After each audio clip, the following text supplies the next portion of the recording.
Network News.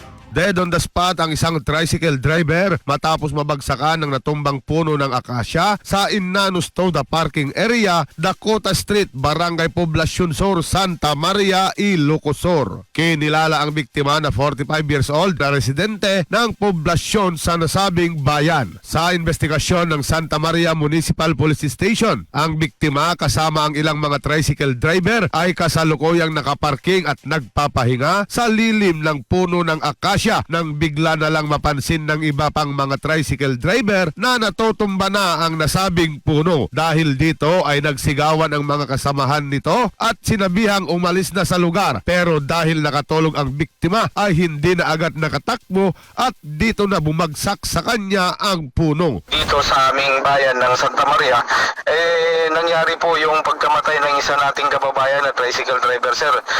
Nataganan po siya ng isang malaking a century-old na acacia tree, sir. Siguro sa patuloy na pag-uulan dito po sa atin, sir. Kasama sa nadaganan ang isa pang tricycle na nakaparking din sa nasabing lugar nang mangyari ang insidente. Kasama mo sa IFM Bigan, Idol Mike Layante.